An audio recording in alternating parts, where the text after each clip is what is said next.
Since the beginning of time, scientists have gone to the ends of the earth to discover the next big thing. You'll never guess where we found it. Right here on the farm. At Corteva Agriscience, we're at the forefront of biologicals, a new class of naturally occurring organisms and compounds that help farmers protect and nurture crops in a balanced, sustainable way. One type, known as biostimulants, can sense when plants are hungry and feed them with renewable, sustainable nutrients. Biocontrols work with conventional products to keep infestations at bay while maintaining biodiversity. Pheromones protect crops by disrupting the mating cycle of pests, not pollinators. We're working with farmers around the world to adopt biologicals as a tested and proven tool in their toolbox, so they can grow more naturally. Turns out, our latest innovation has been here all along.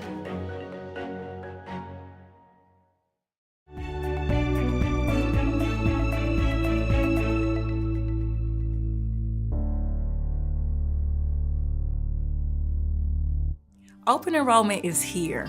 This is a time for many Texans to decide which health insurance plan is best for you and your family. Blue Cross and Blue Shield of Texas offers multiple health plan options, some with $0 copays in all 254 counties. Our Think Blue team is here to help you enroll. Visit thinkbluetx.com to find a free event near you or to register for one of our virtual seminars. You can also call us Monday through Friday at 866-427-7497. We look forward to serving you.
This is where the future begins.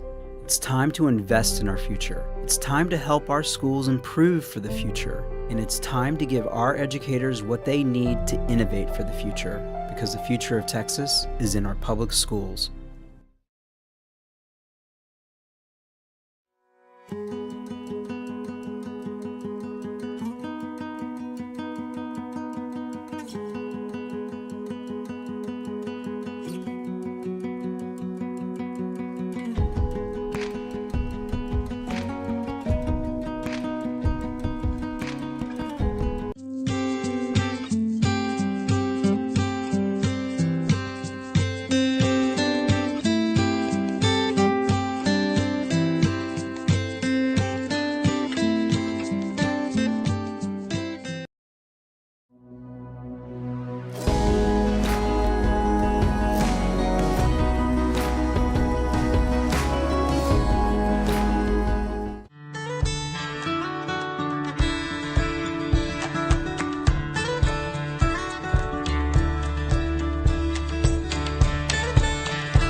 From out there, it's questionable. How can a place like this feed the world? How can heritage honor the past and shape the future? The answer is here. Here, we've got our own state and state of mind, a place of inexplicable harmony, where worlds of all kinds converge under two T's and one lone star. Here is in the eye of the storm and in the glare of Texas-sized ambition. Here, tradition fuels progress and unity born from proud individualism. Because with a certain disposition, drive, and disregard for the expected, anything can happen. This is a place that to most will never add up until they see it in the headlines, in the research, in the innovation around it. This isn't just Texas Tech. It's what's next. And from here, it's possible.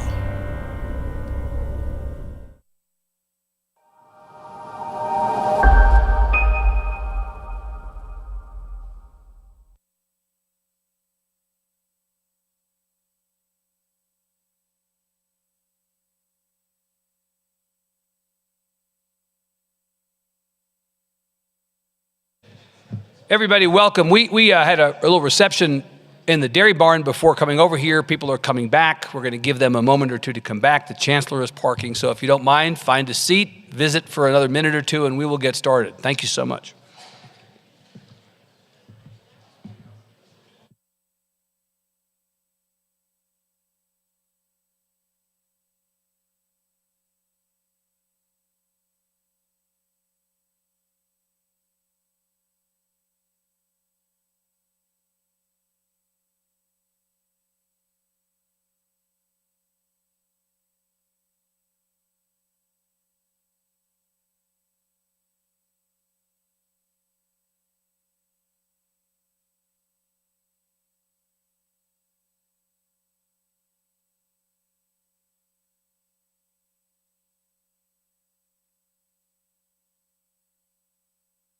Everybody, good evening. As you're finding your seat, we're going to go ahead and get started. We're streaming this conversation, and so we want to be respectful of people who've joined us online. We actually have quite a number of people into the four figures who we're expecting to be online, in addition to the many people who are in the room with us tonight. I'm Evan Smith. I'm the CEO and co-founder of the Texas Tribune. On behalf of my colleagues at our now 13-year-old nonpartisan digital news organization, I want to welcome you to the Future of Texas, the third installment of our signature convening on a topic near and dear to your hearts and ours. If you were with us in College Station in 2018 or online in 2020, you know what we have in store for you tonight and tomorrow. A packed schedule of conversations about the issues of our day as they play out in communities from the South Plains to the Piney Woods, from the Rio Grande Valley to far west Texas. We've invited as our featured speakers the most expert and most inspiring leaders in rural education, healthcare, economic development, natural resources, telecommunications, and municipal governance. And we've welcomed all of you, so many of you, nearly 2,000 in person and online, to be a meaningful part, to listen, to ask questions, to become better informed and more engaged, to lean in fully to the opportunity and the responsibility we all have, regardless of where we live, to be thoughtful and productive citizens. Thank you very much for making the time to be with us. It is no accident that we are gathered at Texas Tech University, one of our state's great and most underappreciated civic institutions.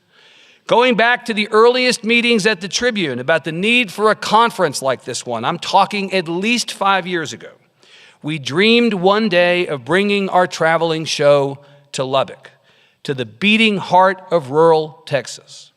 We hoped the leaders of this campus would be willing and eager hosts. Of course they were. They always are. They're always the perfect partners to work with. This event could not and would not have been possible without our great friends from the Texas Tech staff. Matt Dewey, Susie Land, Allison Hirth, Christina Butts, Carla Lovelace, Austin Pace, Allison Cottrell, and Tracy Murph.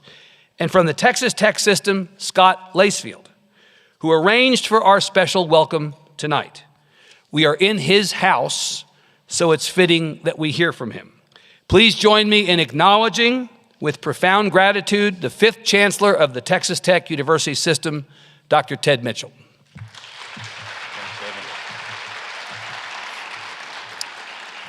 I want you all to remember that profound gratitude thing when you're wanting to write a nasty article about us. Evan, thank you for being here. Sewell, thank you for being here. All of the Tribune staff, thank you for being here. Welcome to West Texas. Welcome to rural Texas. My name's Ted Mitchell. I'm the chancellor of the Texas Tech system. I did not grow up in West Texas, but I did grow up in rural Texas. I grew up in rural East Texas.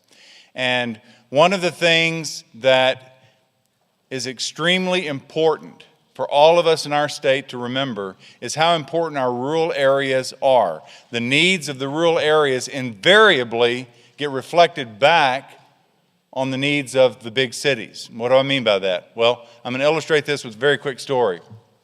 There was a young man that was involved in a car accident, and in that car accident he lost his left arm. And it really affected his self-worth, his self-image, and he was walking down the road in the town that he lived in, and he sees this sign up there for a judo studio. And he gets to thinking, well, maybe I could do this. So he goes in and asks the instructor, he says, do you think somebody without a left arm could actually learn something like judo? And the instructor looked at him for a minute and said, yeah, I think so. Come here tomorrow and we'll start training. So he gets there the next day, gets his uniform, they start training. And this instructor shows him one single throw. And he works on it for a few days, then a few weeks, then a few months. And he asks the instructor, don't I need to learn another throw? And the instructor said, no, trust me, we're going to work on this one. So he worked on it. After many, many months of this, the instructor said, okay, it's time for us to go to a tournament. And the young man looked at him and said, you've got to be kidding me. I know one throw. How am I supposed to compete in a tournament? He goes, trust me, you'll be okay. So they go to this tournament, and sure enough, the young man gets up there with his sleeve tucked in his belt, steps up on the mat, and the first match, he wins it like that. The second match, he almost wins it like that. As the day progresses, even as the matches get tougher, he keeps winning one after the next after the next. He's finally in the grand champion match, and after going back and forth during the match, he throws the guy, he wins the match, he's won the entire tournament. He is bewildered by this. And any of my friends from A&M, that means he doesn't know what's going on. He steps off the mat, and he looks at his instructor and he says, "How did that just happen?" And the instructor said, "That happened for 3 reasons. Number one, when you step up on that mat with that sleeve tucked in your belt, everybody up there, as George W. Bush used to say, misunderestimates you. The second reason is because you don't have your left arm, you have to work twice as hard as anybody at everything you're doing up there, and your body has to work in synchrony. Your ankles, your knees, your hips, your back, to make that throw work. And the last thing is, the third reason is you have a secret weapon." And the young man said, "What's the secret weapon?" He goes, "I'll tell you what the secret weapon is. The only counter to the throw that I taught you is for somebody to grab your left arm." This is rural Texas, folks. Number one, when we go down before the legislature, and we come from small towns all around Texas, folks in the legislature misunderestimate us. The second thing is we have to work together. I tell the folks out here, if you look west of I-35, there are more state reps that live in the city of Houston than live in all of West Texas. But the third thing is the real thing. We have a secret weapon. If you look at 2 of the biggest drivers of the state's economy, they're agriculture and energy. If Texas were a standalone nation, it'd be the 9th or 10th largest economy in the world. Agriculture and energy, which is housed in rural Texas.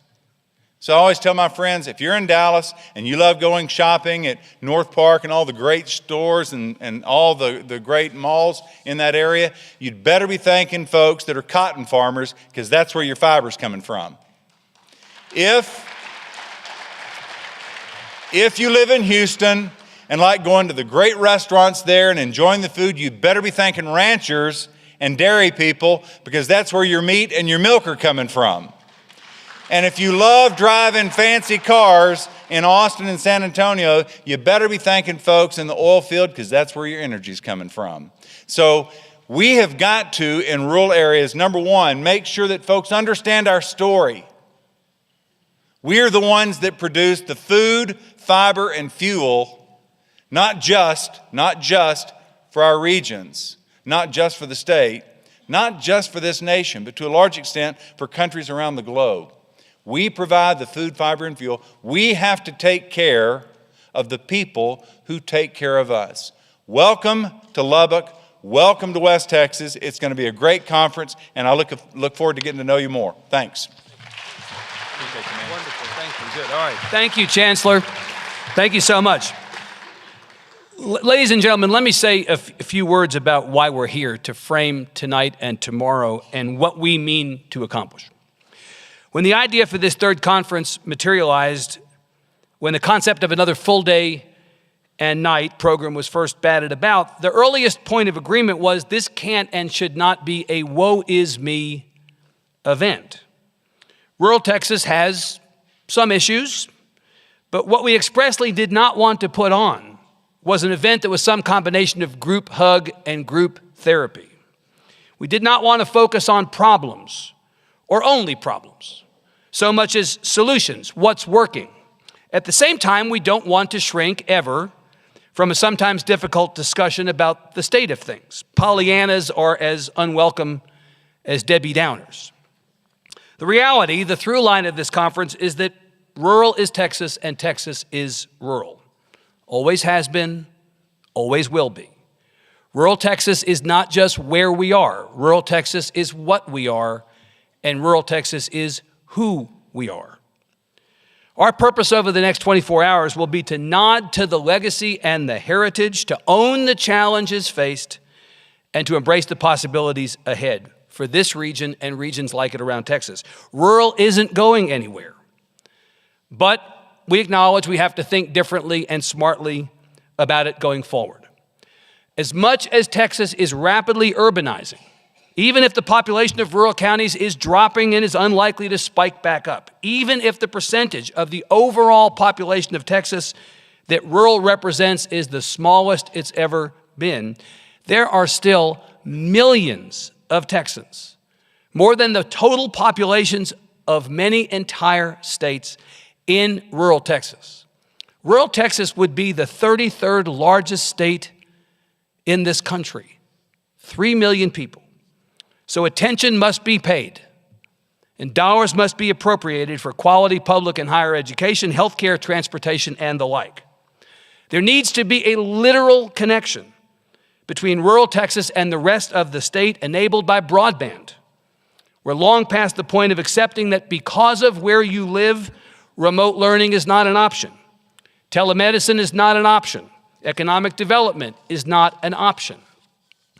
Ag is critical, as the chancellor just, I think, said better than I ever could, not just to rural Texas, but to Texas. Energy, the same. And there's also the question, which I'm obsessed with, honestly, of the political power of rural Texas. As we saw last Tuesday, even if the cities of this state are sprawling and blue, it is rural Texas that decides the outcomes of elections. Rural Texans deserve, have earned, and have a right to expect so much more than they're getting. And that's what we're going to talk about over the next 24 hours. Another thing that we're going to accomplish, we want to catalyze a conversation about the future of rural Texas that will continue after we're gone.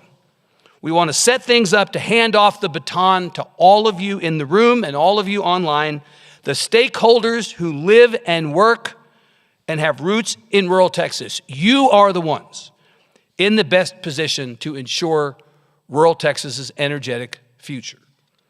Let me do a little bit of housekeeping before we begin our program.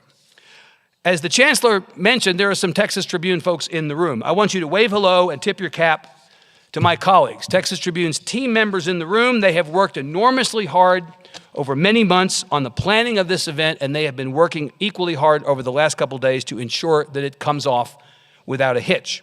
Agnes Varnum, Rob Avila, Chris Svoboda, April Hinkle, Terry Quinn, Irma Fernandez, Sewell Chan, Nick Garcia, Pooja Salhotra, and our Lubbock-based reporter. We have a Lubbock-based reporter.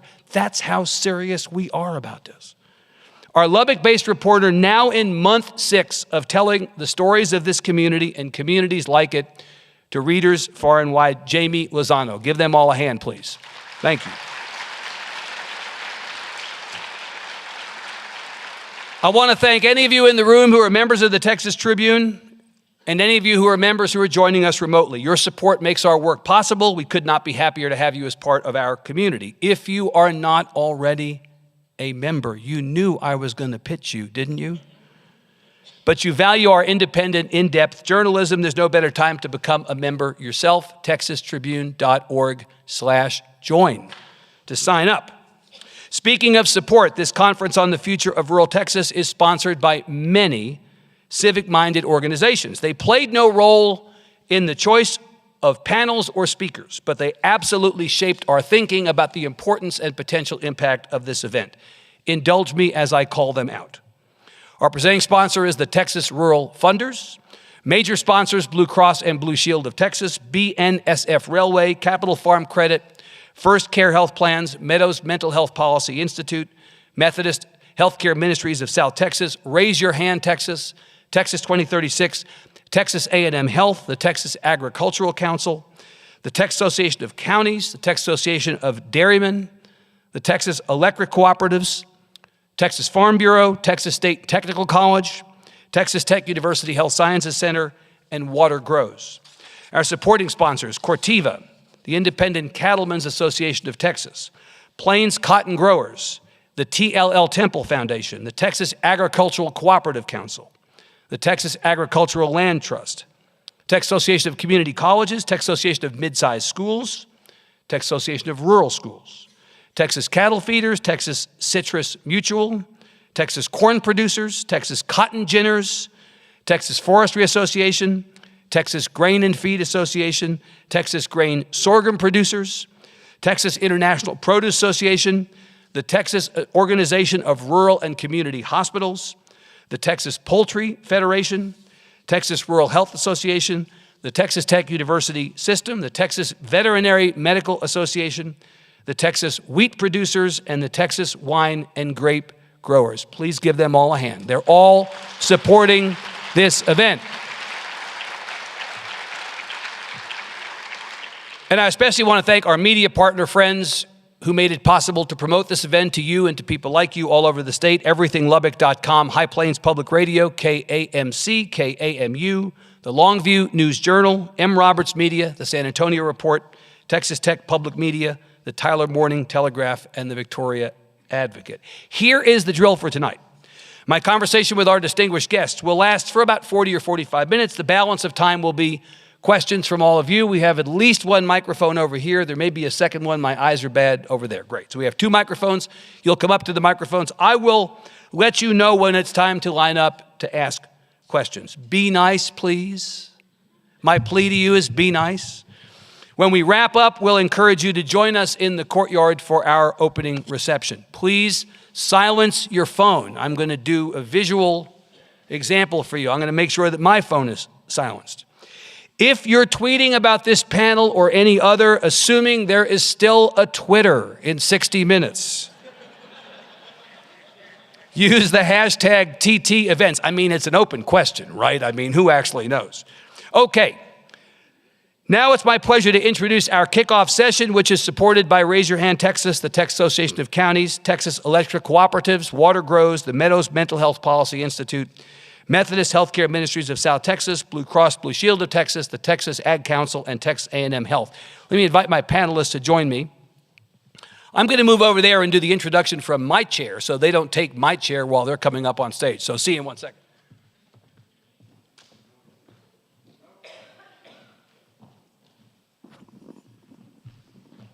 This is on?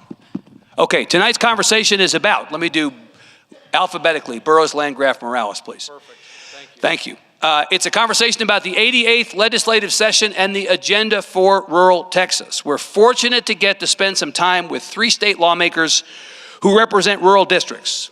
Alas, it was supposed to be 5. These days, plans change. After committing to be here, 2 of our legislators had personal business at the last minute they had to attend to, and they sent their regrets. Let me introduce the 3 who we're so fortunate to have with us. Dustin Burrows, Republican of Lubbock, elected in 2014 to represent House District 83, which encompasses a large portion of Lubbock County and all of Lynn, Gaines, Terry, Scurry, Mitchell, Garza, Floyd, Dickens, Crosby, Kent, and Borden counties. In the 87th legislative session, he chairs the Calendars Committee, very important job, sits on the Corrections and Land and Resource Management Committees.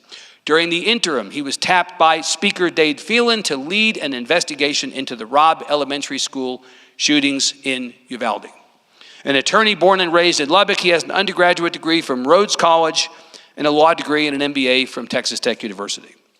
Brooks Landgraf, Republican of Odessa, in his 4th term representing District 81, and he represents as well residents of Andrews, Ector, Ward, and Winkler counties. In the 87 session, he chairs the Environmental Regulation Committee, serves on the Transportation Redistricting and Administration Committees, along with the Select Committees on Constitutional Rights and Remedies and Youth, Health, and Safety.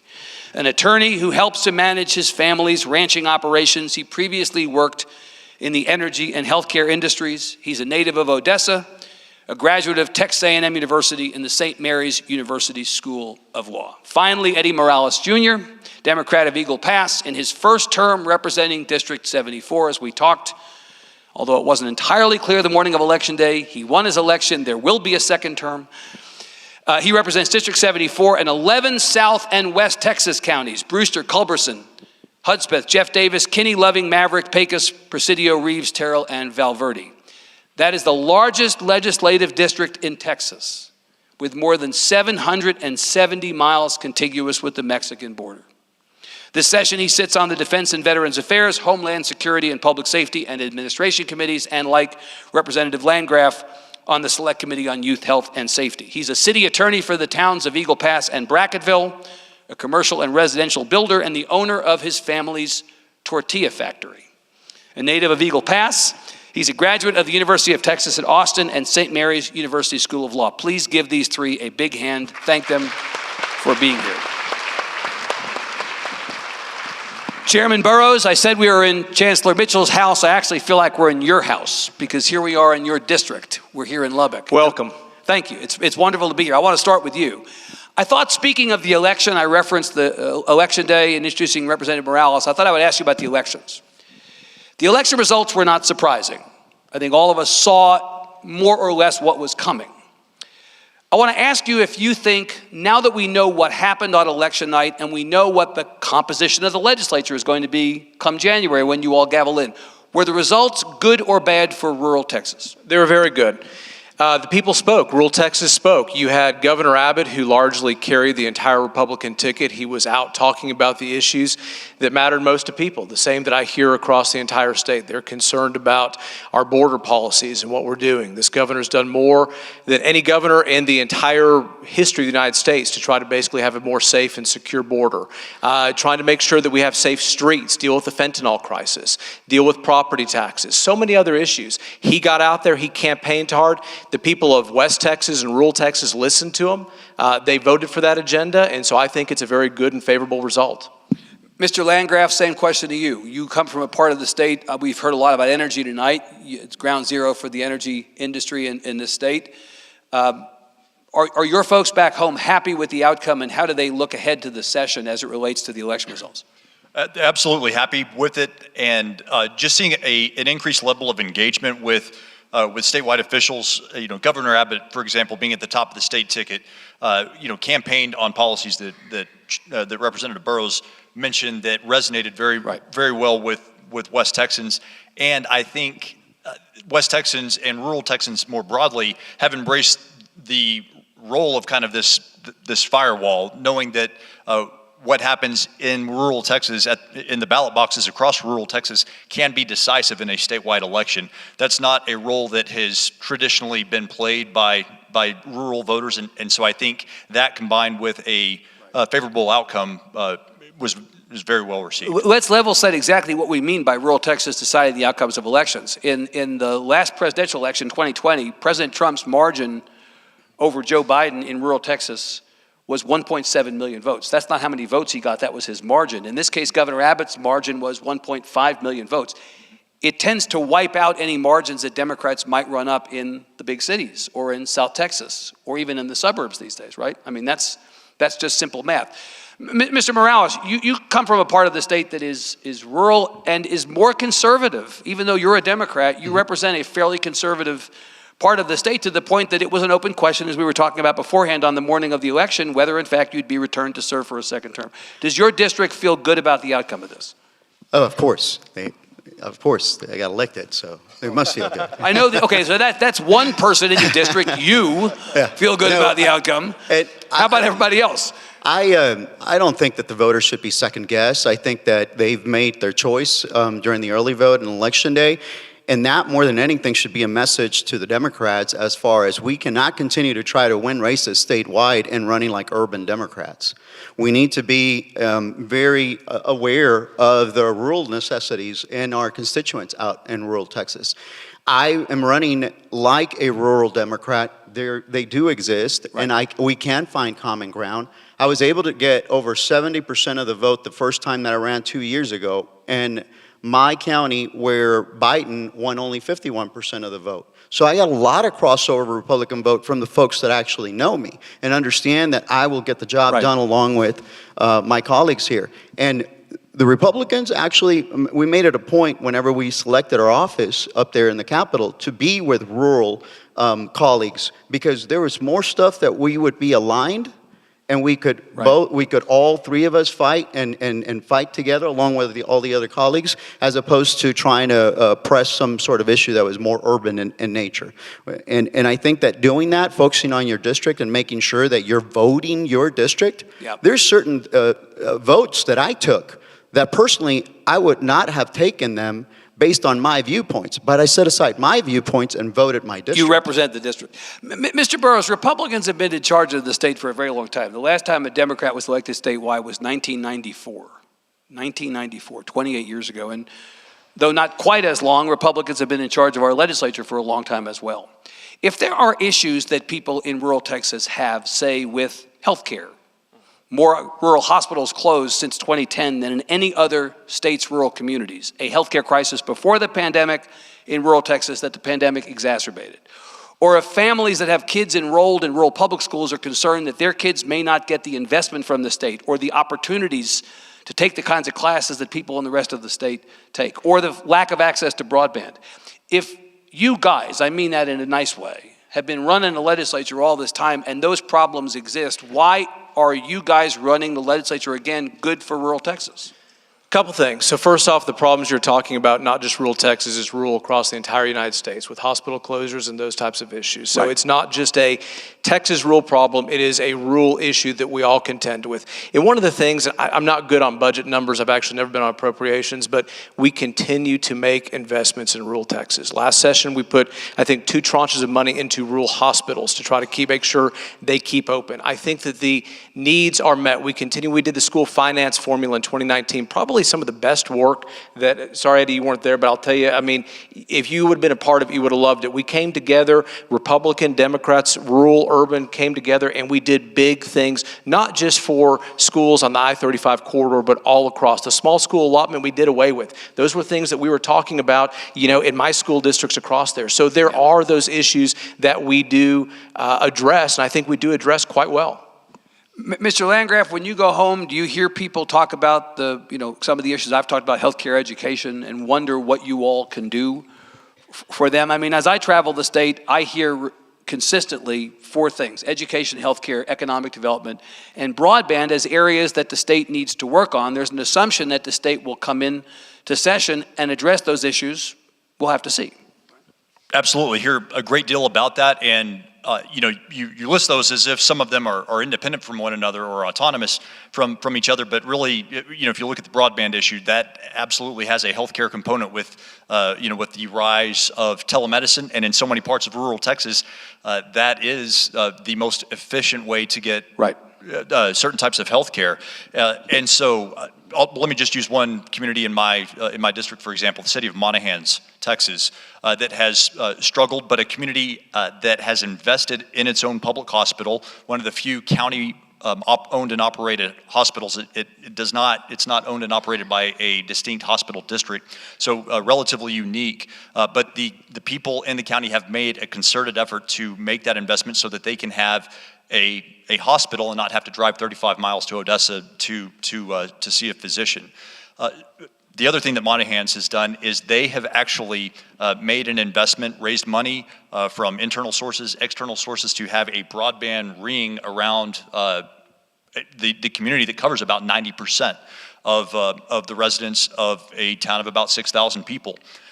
There has not been a great deal of broadband access in Monahans, but for this project, there is a little bit of a struggle to take care of that final mile, and that's one thing that when we're talking about what they expect. The community has taken it upon itself to solve both of those problems. Yes, but there is a component where they need and from my perspective deserve to have a little bit of help from the state, especially since we are making a very deliberate investment in broadband access to help with that final mile access that they need to complete the circuit, so to speak.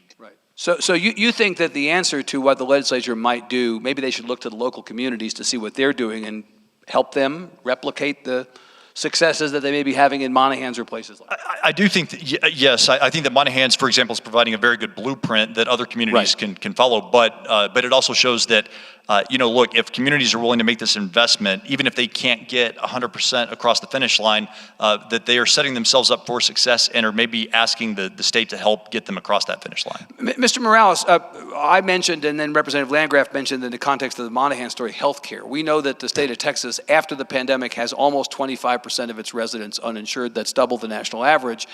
And the border counties are in some cases 3 and 4 times the national average. In some cases, double the Texas average. You live in a county with a very high uninsured population, and you represent counties with very high uninsured populations. What should the state be doing about that as we gavel in next session? We need to expand Medicaid, without a doubt. There's $100 million that are there sitting for us that are taxpayer dollars. These are our dollars that we send that to need Washington. to come back. Now, I understand the issue with it, and my Republican colleagues also being wary about that. But if we can call it, expanding health care for working families and make sure that we are paying tribute to those working families that are finding it hard. Those are the conversations that I'm having across. These are not people that are smoochers or trying to just rig the system. These are hardworking husband and wife with a couple of kids, and they're having a hard time making ends meet. And they're like, one of the highest costs is health insurance. Is there a way that I can, have some relief from the state? And I have it's beautiful to live in or to represent the district that is, I may be biased, but the most beautiful with, the Big Bend Park, Big Bend State Park. We have Jeff Davis McDonald Observatory. We have some of the poorest counties, but we also have some of the richest counties in my district that I represent because of the oil and gas reserves. And as well, they're already doing the renewable energy side of it so that they don't get left behind. And that's amazing for, let's say, when I represented Fort Stockton or the city of Pecos, which is in Reeves County, and they're already diversifying in that way. But throughout the district, the number one issue, you've got it on, you're 100% right. It was healthcare, going out there and access to quality healthcare, especially when people have to drive an hour and a half just to go to their doctor for a regular visit. Right. Mr. Burrows, you're close to the Republican leadership of the House. You're part of it. You know the Speaker well. You can give us a window into the thinking in that building. I mean, I look at the way that the partisan split will be in the House this time, 86-54, Republican, the Democrat in the House. Republicans have a 22-seat margin. I don't see much appetite for doing what Mr. Morales is talking about on health care, is there? So first, I speak for myself. I would never speak for anybody other than that. Yeah. The way I see it, that was good, by the way. But it is true. I really don't know where everybody else stands on these types of issues. But you probably have a sense of what's happening in the building. Not on this particular issue, maybe on some, but on that particular issue with Medicaid expansion, other states have done it, and their rural areas are having some of the same issues. The 1115 waiver allows us to draw down a lot of funds and innovate and do some wonderful things. What I'm focused on healthcare is a little bit different, and let me tell you what those things are.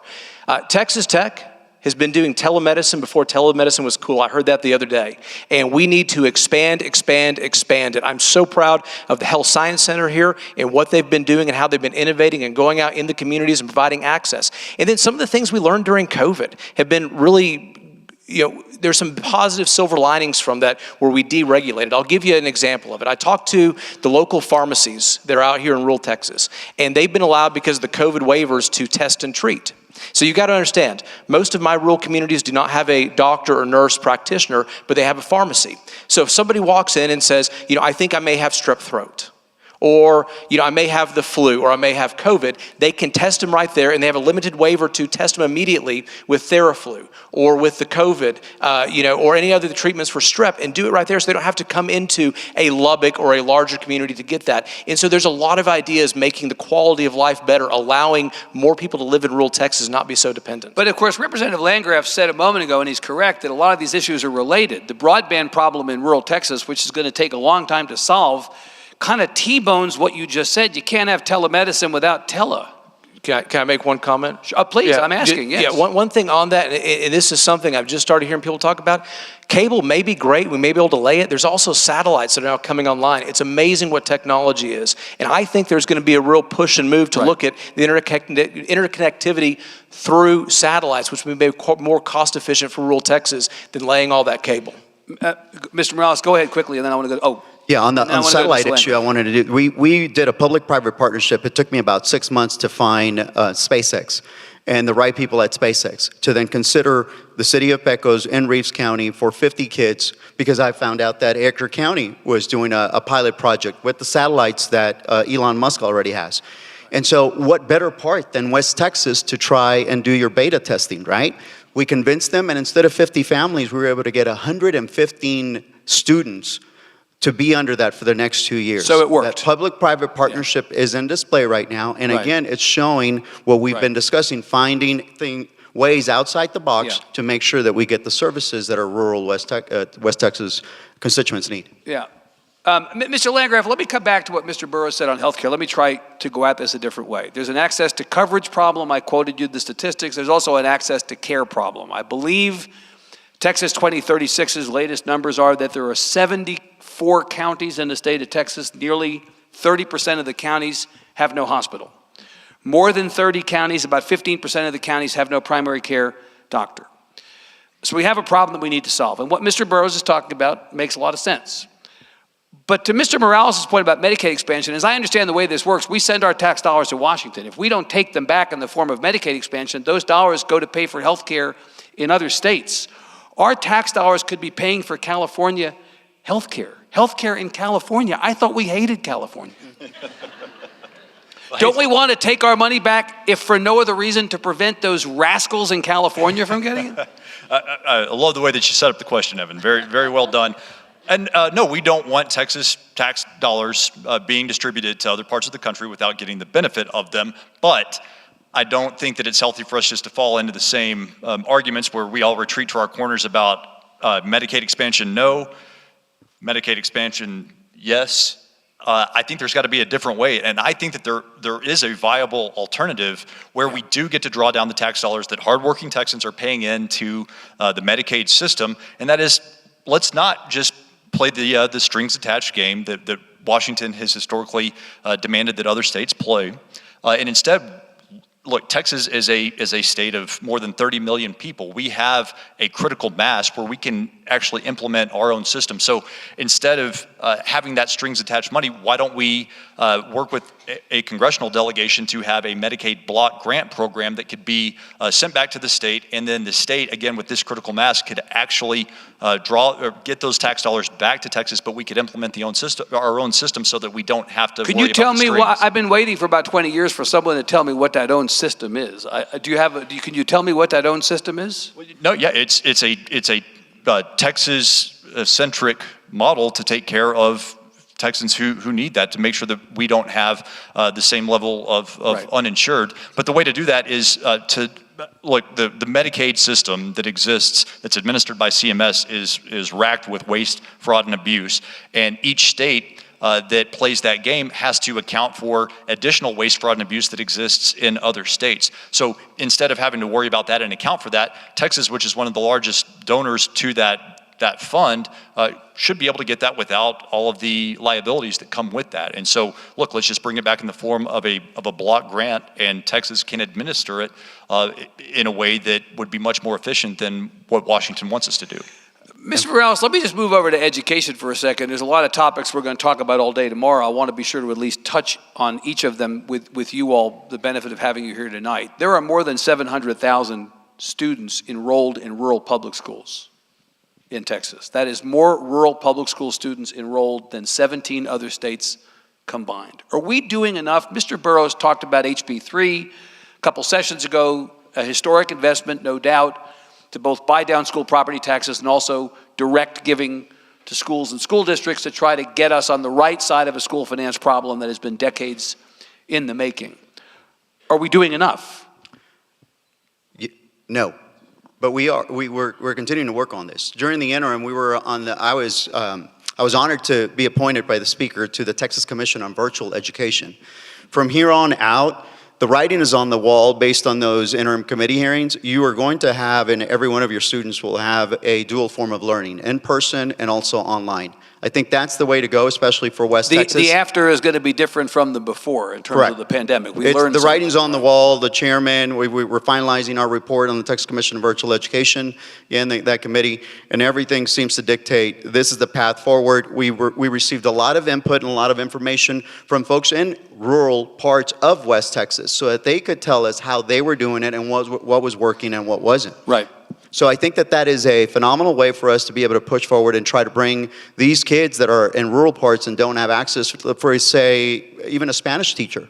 Somebody would have to log in from another school district in an urban community to provide Spanish course to somebody out in West Texas. So you think innovation of the sort you just described is going to be one way forward to make opportunities better for rural public schools? It's like the chairman was saying, the silver lining on COVID was that we immediately had to get up to speed on, Zoom and being online and doing all that. And I think that's a silver lining in the sense that it pushed our technology and us also to adapt and make sure that we were aware of that. But more importantly, a lot of those communities like Eagle Pass, like Del Rio, like the city of Presidio, there are poor communities that need this access. I sat down with the chief of staff who, just left the governor's office.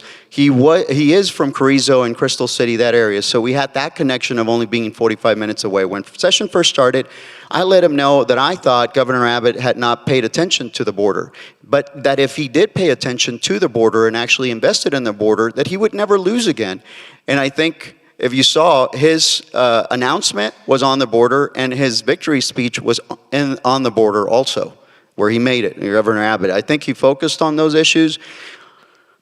Could we have done more than just on the border and on the migrant search? Yes. We need to focus on the infrastructure on the border. It is the last place in Texas where we could really make a concerted effort and bring some of these poor counties. You mean both physical and social infrastructure? Correct. I'm talking about both public and private partnership, economic development, infrastructure on the ports itself. Yeah. The way we're doing it on the migrant search, it's horrible. And if we ever get to it, I have enough to say about that. And we need to do more. I've sent letters to the White House where I'm in disagreement, and also with Governor Abbott, asking him that we could lead on the issue of border and on the migrant search. Well, so I will want to come back to that. Mr. Burrows, I'm going to ask you a question that I suspect you suspect I'm going to ask.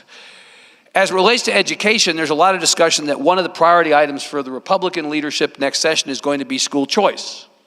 You cannot go anywhere in Austin or around the Capitol without hearing that choice is going to be, however one defines choice, is going to be part of the conversation next session.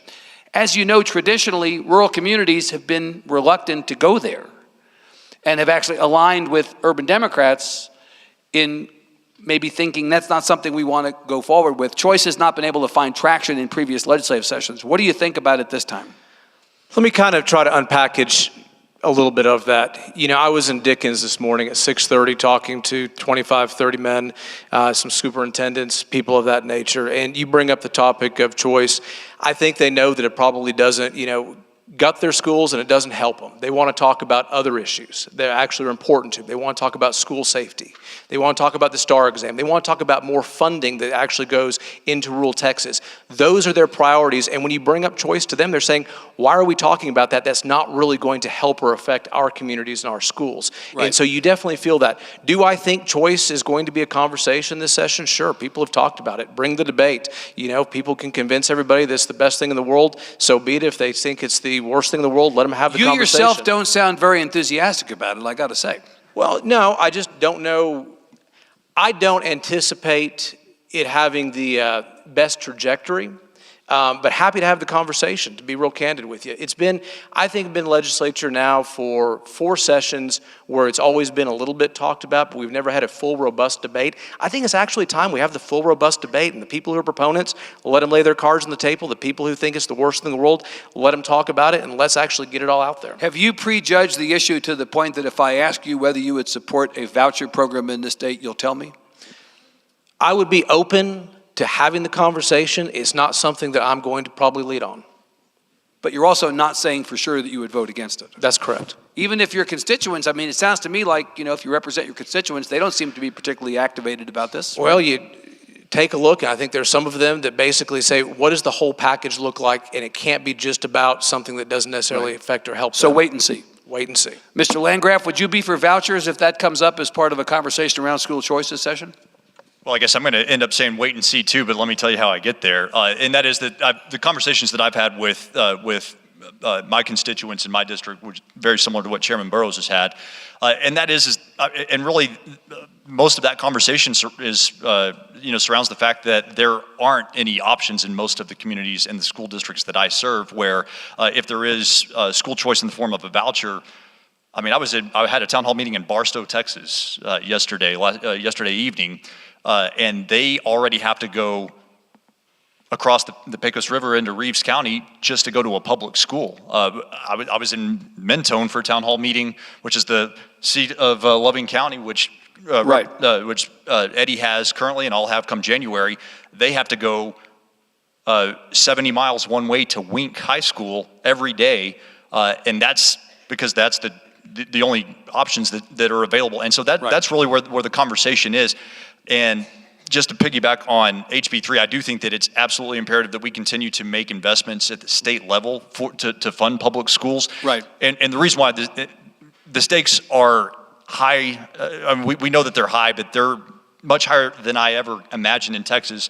Our friend Ray Perryman, I was discussing this with him at lunch today, and I wasn't even aware of this statistic, but across the country, so the United States and the census data revealed this, so the country is getting generally older than it certainly has been in the past. Texas is defying that trend. In the 2010 census, or comparing the 2010 census to the 2020, there are about 1 million fewer Americans under the age of 18 in 2020 than there were in 2010, which is evidence that the country's getting older. In Texas, we have 400,000 more we're an Texans outlier on that, right. Under the age of 18 right. In 2020 compared to 2010. That means that we have a very young population that absolutely has to get the best education possible. And in most communities, and since we're talking about rural Texas, in rural Texas, that option is the public school. Let me bust your chops a little bit. If you're telling me that the people in your district would not benefit from vouchers, why would you vote for it?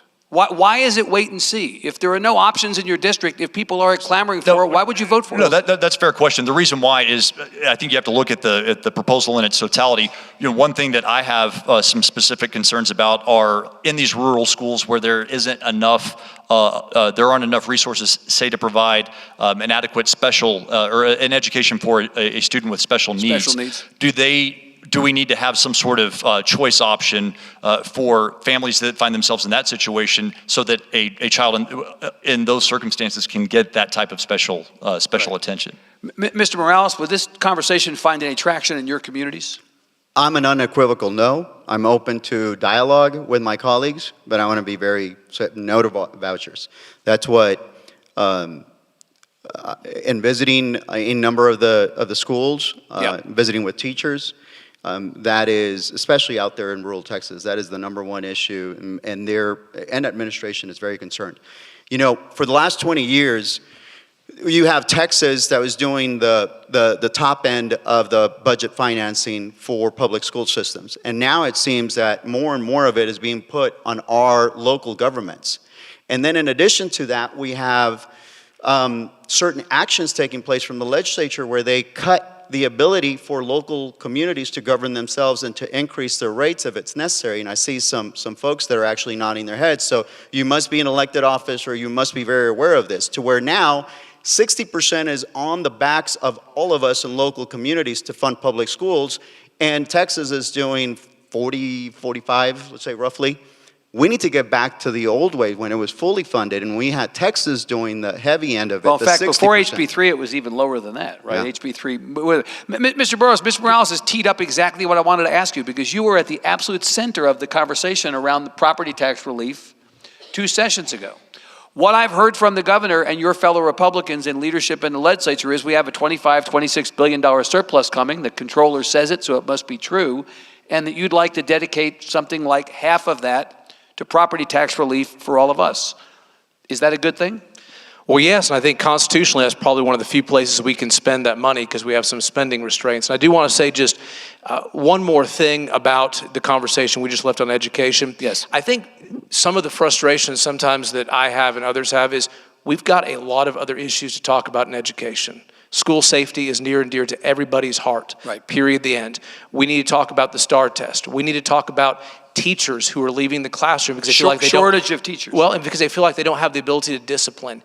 And so sometimes when we talk about these other issues that are so hot button, it seems to distract from the things we really, really need to focus on this next session. So you consider the voucher discussion to be a distraction? Well, I consider about 3 or 4 topics we really need to focus on and we need to be leading on and we need to be spending more time talking about over a lot of other stuff. Right. All right, so talk about this property tax relief. My memory of the last couple times, I've lived in Texas for more than 30 years, there have been property tax relief under 2 different governors that I'm aware of, and I remember no one I know really feeling it. So you, in fairness, and I think you and I have even had this conversation offline. I'm sure we have. When I carried the bill, I didn't actually call it relief for a reason because I made sure, and I think I said in the entire chamber, it's not, when you say relief, everyone's expecting they're going to actually get a cut. They're going to see 10, 15, 25% savings. Rebrand it. What was it? No. I'm not going to rebrand it. I always was very straight up with exactly what it was. It was a reform measure and a transparency measure. And right now, when you go, there is much, much more information about who is raising your taxes and by how much that's available because of what we did in 2019. And by the way, we have slowed the growth. There is at least $8 billion of savings that Tatara has projected that people are not paying they otherwise would have, but for what we did in 2019. Because local communities are limited in what their increase can be year over year on a percentage basis. Without a vote. Without a vote. Without a vote. And 48 states have some mechanism to control the rate of, property taxes going. Most of them just have a hard cap. In Texas, we basically said, look, local communities, if you want to go make the case of why you want excessive property tax increases, go talk to your voters, go visit with them. They may actually give you the permission to do that. Most of them have not, which is why it's slow. Right. If there was not a disaster loophole that we inadvertently had in the 2019 legislation, the savings would have been even greater. Do you accept Mr. Morales' point that there are a lot of local officials, not just in blue counties, but in red counties, that felt their hands were tied by this? I mean, I'm tempted to say to you, Councilmember Massengale from Lubbock is somewhere here in the audience. Can you look him in the eyes and say, you know better how the city of Lubbock should be run than he does? On taxes, absolutely. Let me just tell you. You guys might want to take this outside. This is going to get interesting. Okay, fine. No, look, I mean, at the end of the day, it is what the property taxpayers wanted. And when I had, people coming down who were in elected local offices trying to, some of those conversations were not just a little unpleasant. They were, very, very unpleasant. But at the end of the day, it was extraordinarily popular. It was passed bipartisan. I think it was over 100 votes in the Texas House that we passed that because most people wanted some opportunity, some more ability to control and have more input into their rising property taxes. Great legislation. So, Mr. Landgraf, the state doesn't levy a property tax. Therefore, as a practical matter, the state can't cut a property tax. But you guys can monkey with the mechanism. And that's, in fact, what happened the last time.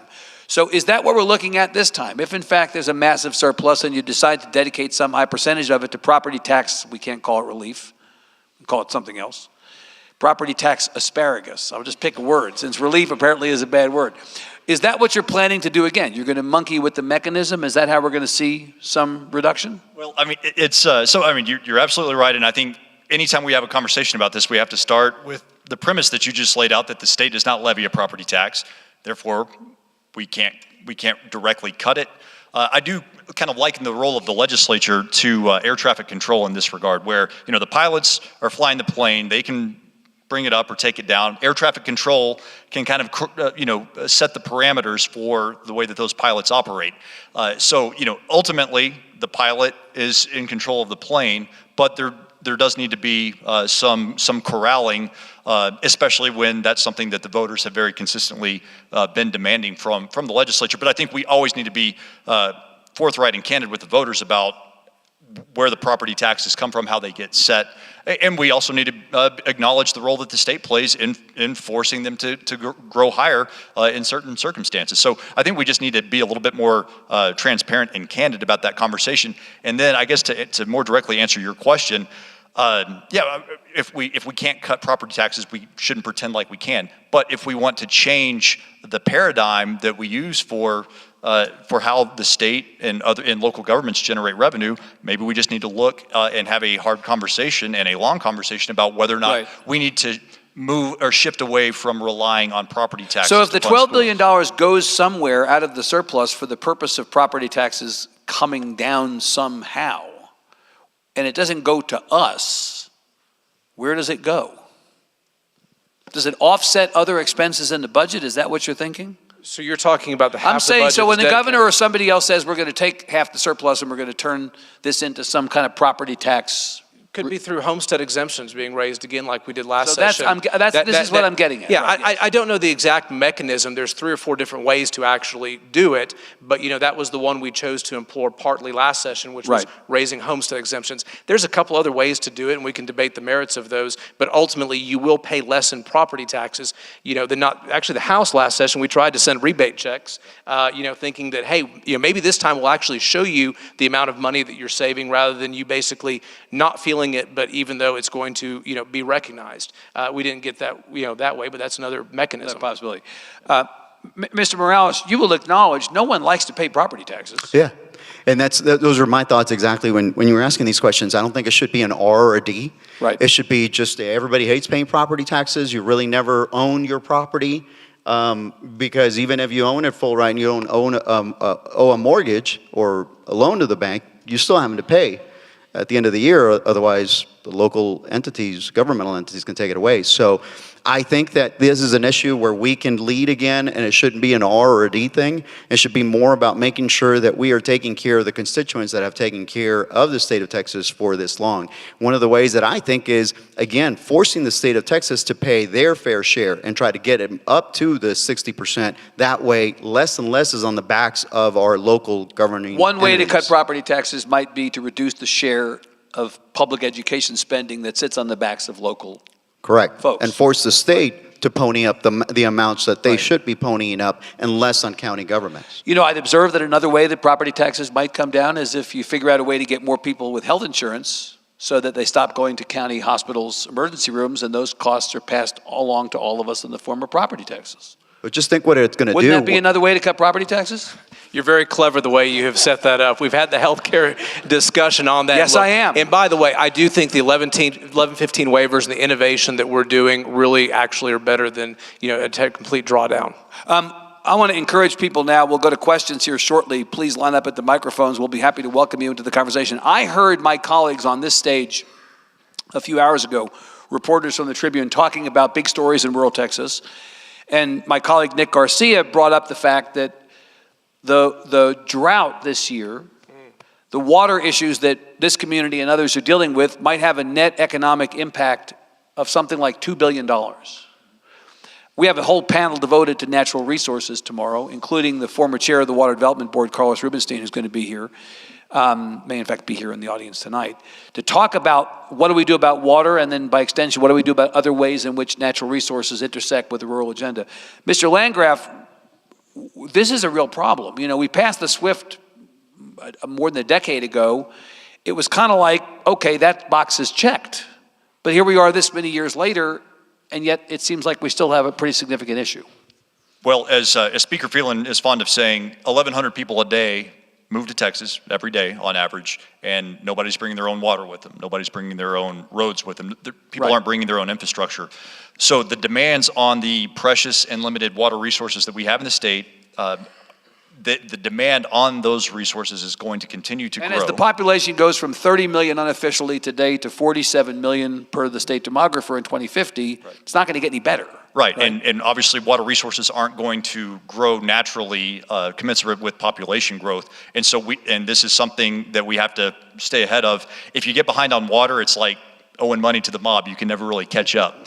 And so we have to make a concerted effort to do this. One way that we're doing this in my part of rural Texas in the Permian Basin is we're trying to set aside water that can only be used for human consumption or for an agricultural purpose, and limiting its use to those purposes, and then using brackish water sources, which we have in more abundant quantities for industrial purposes or for use in the oil field.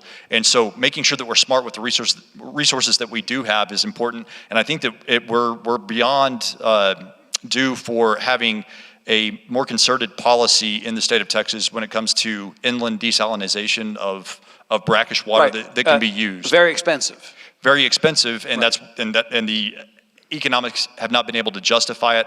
There are some coastal projects taking water from the Gulf, but we do have oceans of brackish water under the ground here in West Texas that is a resource that we need to exploit better. Mr. Morales, you hear much about water when you travel around your district?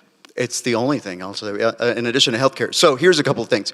I am really looking forward to the results of a Texas Railroad Commission study that's being done. The technology is there already in West Texas, and it was happening in my district where they were turning water that rather than injecting it back in, and you all heard, what is it, yesterday? I forget what year I'm in, with the 5.3 earthquake. When you inject it back, you end up having those sorts of issues. But what if we treated that water, and the technology is already there to then be able to use it for crops? So I'm really eager to see where this is going, because I think, again, this is one of those things that we need to look outside the box. More importantly, if you follow Samuel Garcia, the governor of Nuevo León, the biggest city is Monterrey, that Nuevo León sits in. So Monterrey was going, about 6 months ago, was going without water. There was no water. No one had access to water. It was a huge issue over there. And the governor was brand new. First, he started going into ranches and breaking down dams that were set up by individuals who didn't have the permits and all that. That didn't help. Then he got the idea, I don't know from whom, I'm gathering the data because I want to have a pilot project on this, and hopefully my colleagues here will support me. He started making it rain. Do you think that this governor will ever lose when you make it rain in your own state? He made it rain by seeding the clouds in a retrofitted King Air that they used, and brought back the water dam from the 20% level up to 95, 97% level in about 2 or 3 weeks. Follow him on Instagram, Samuel Garcia, and look it up. It's not me talking. You'll see the airplanes also that he's taking on there on King Air. And I want to be able to follow that format, especially because I have Amistad Dam in Del Rio that is also super low. Imagine if we could do, even if we could just get it to 50 or 70%. Think what it would do if we had the Burrows, pilot. why can't you make it rain? Yeah, I'm going to try. All right, I'll be brief about this so we can get some questions in. First, I was told earlier by Plains cotton growers, worst time since 1950 for cotton. Right. It is absolutely, a terrible situation. But I'm going to brag on Texas Tech. Last session, Senate Bill 602, Charles Perry, proud to be the sponsor, started the Produced Water Consortium here at Texas Tech, studying how to get that brackish water, to get that produced water, to get that marine back to where we can actually use it. They're also looking at ways to do conservation in agriculture, making sure those types of things. And we are leading in the research to make sure that we are able to do better at conservation, better expanding the water supply right here in Lubbock, Texas at this university. And imagine, if we just had access to the PUF fund, what we could do after that. It took you 45 minutes to be to be upset about the PUF. I can't believe it took you this long. Okay, fine. Let's take a question. We don't have anybody lined up over there. I'll come back and ask other questions if we run through our one questioner and no one lines up. Sir. Hi, Jody Slaughter from Lubbock, Texas. First off, I just want to thank all y'all for coming here and for the Texas Tribune for choosing Lubbock and Texas Tech to do this set. And I also want to thank Representative Burrows for teeing up my question. So I had the chance today as part of this to go tour the Polymer and Fiber Institute, the Meat Science Laboratory, the Wind Institute. There's incredible world-changing research being done at this university right now. And it's being done with a sliver of the funding that we give the other university systems in the state. Including some university systems whose football teams you beat. Yes. Just saying. Yes. I know Representative Burrows, you introduced a bill, I think after the session was over, regarding the PUF. I know the speaker came to a football game earlier this year. He tweeted out that Texas Tech and other universities in Texas need to be in the AAU. So I'm curious, what are you going to be able to get done this session as far as funding goes? And my second question is, will it matter if the lieutenant governor kills tenure and we're not able to hire professors? So two-part question there. This is the PUF thing is a live issue, you think? No, I'll tell you what I think is absolutely a live issue. I think that the state leadership, and I have been talking about this is the number one priority I have next session, is to make sure that we recognize there are more than 2 public universities in the state of Texas. And there is so much going on in West Texas and in Houston and other places where they deserve the investment and the resources to grow. You look at California, who has 10 AAU universities, New York, Florida. Iowa has as many public AAU universities as the state of Texas does.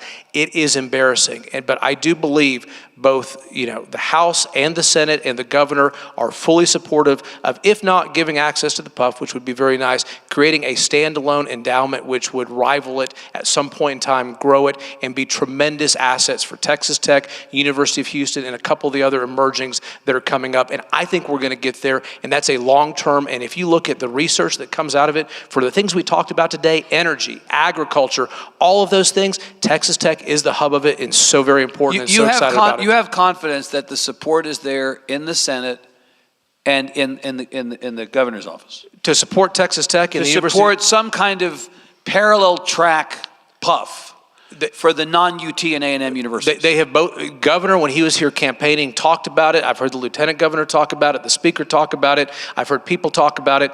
I think there is support to do that. And it's not just for Texas Tech. Right. It is for Texas Tech, University of Houston, and other schools. And I think we're there. I think people see the vision of actually what we can do if we put some big investment together in these places. Can you just quickly address the second question, which was kind of a Capitol Insider question, but I loved it.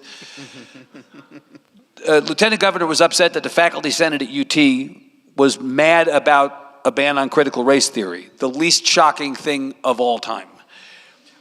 And the Lieutenant Governor, in what is the second least shocking thing of all time, decided to hit back at them by saying, well, we're going to get rid of tenure. By the way, not just at the University of Texas, we're going to get rid of tenure every place. Does that go anywhere in this session? I think that there will be some conversations in higher education, maybe not directly around tenure, about some other things. I know some other universities do have criteria when it comes to faculty. I'm not steeped in what all those are, but I believe there's some things that maybe could be imposed on that place across from the Capitol in Austin that may rectify some of these situations in a way that all of us could agree needs to be done. And would you agree that whatever UT has to take on the receiving end of this, that Texas Tech should also take on the receiving end? Absolutely. I don't think Texas Tech is going to have a problem with it. Okay. Ma'am. Good evening.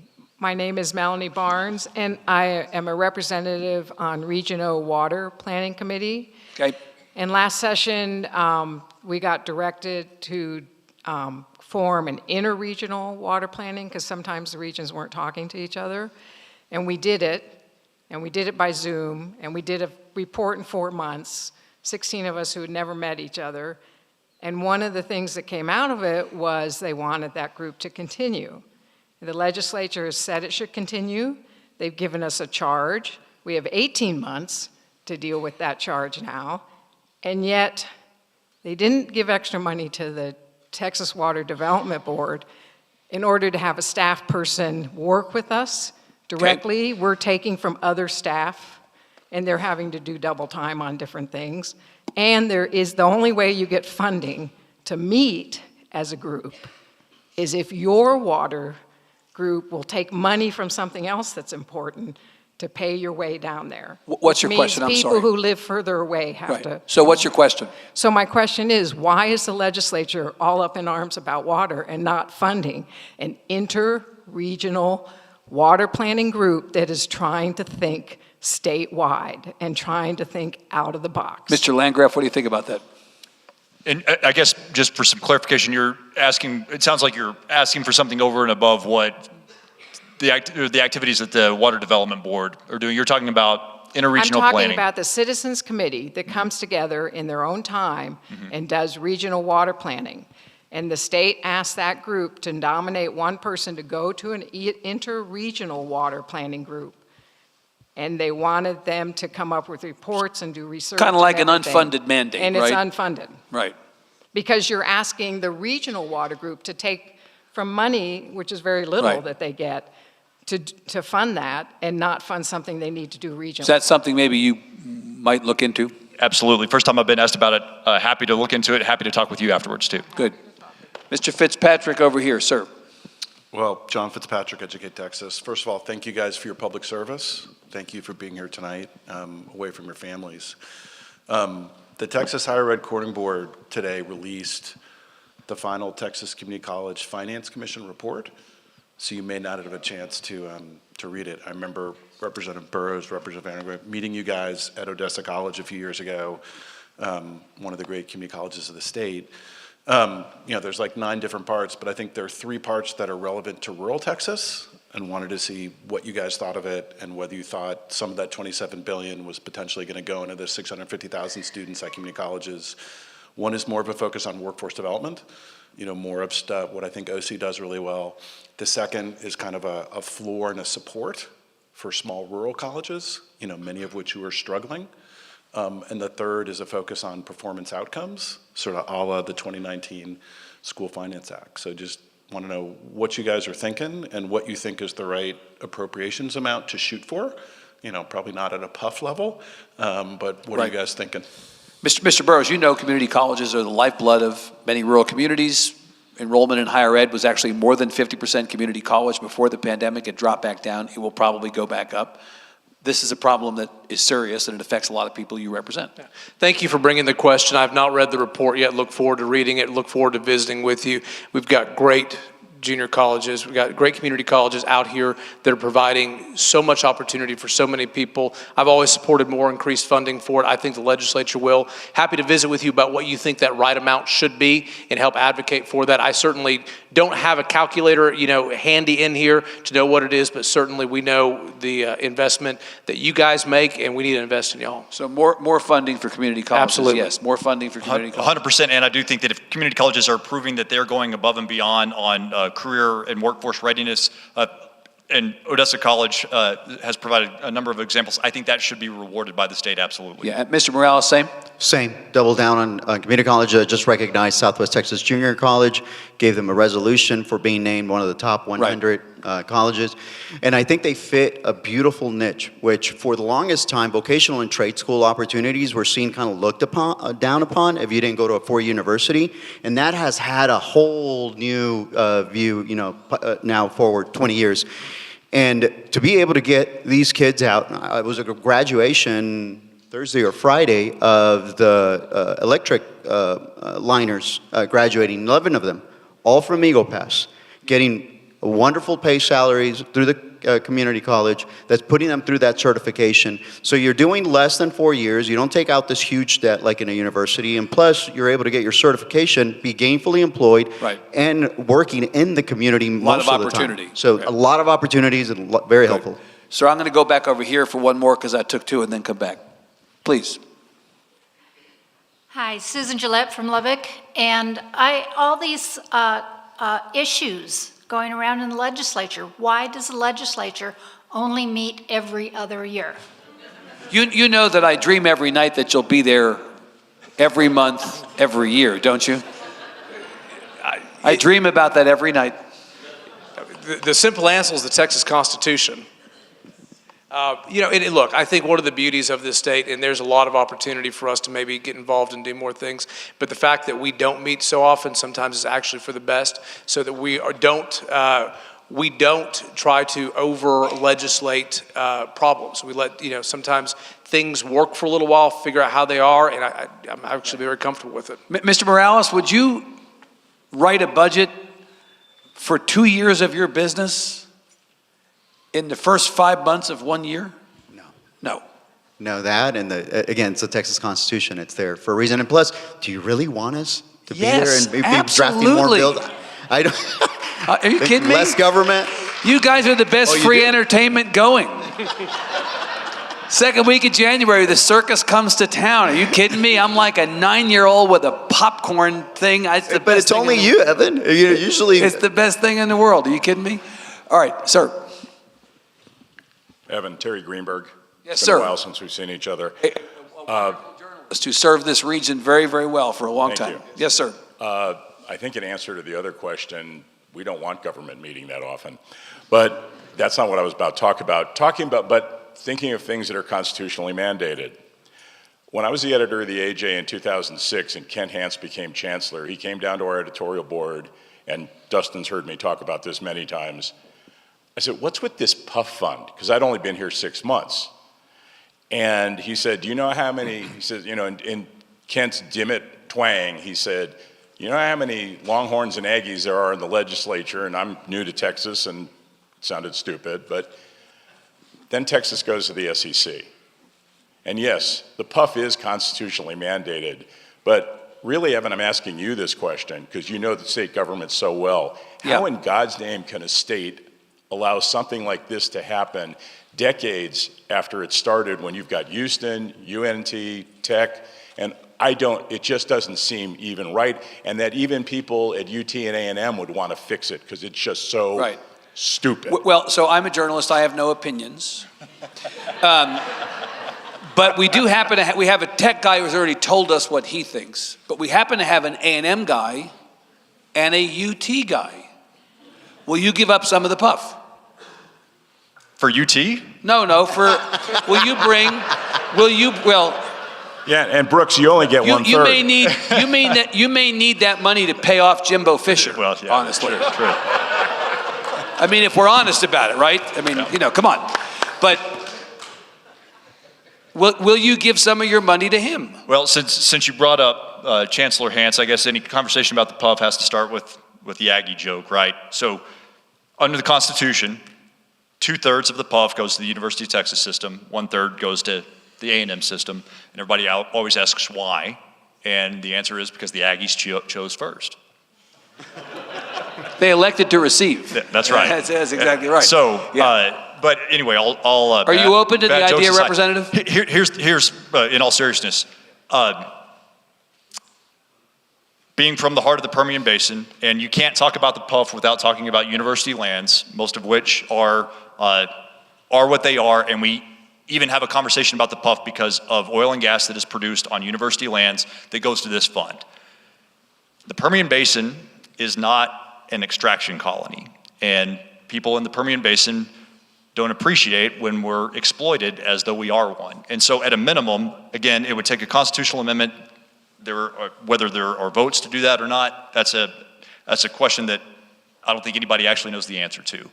But there does need to be some sort of recognition that the money that goes into that fund comes from a part of the state that does not have that money reinvested into that part of the state, particularly for higher ed.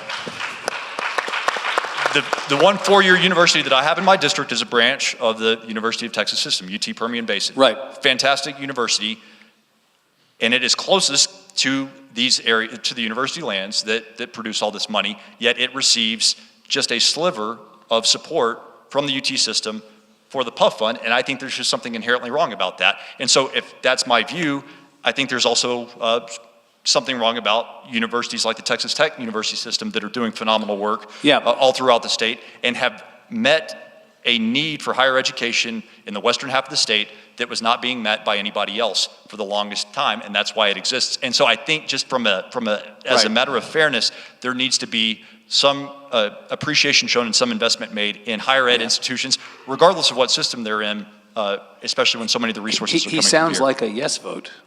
He's going to get invited back to Lubbock, isn't he? Yes, absolutely. All right. Very quickly, yes or no, UT graduate, would you give up some money? Yes. To Texas Tech? Look at that. Okay. I know we have a person over here and a person or two over here. We are actually out of time, and we're committed to moving this program along to the reception out in the courtyard. I'm hoping that these questioners will stick around and perhaps buttonhole our legislators and get an opportunity to ask them those questions themselves. All of you for staying with us tonight, being part of this conversation, thank you. Please give a big hand to Representatives Burrows, Landgraf, and Morales. A great kickoff to what will be a great 24 hours. Enjoy yourselves outside. We'll see you back here bright and early tomorrow morning. Thanks very much.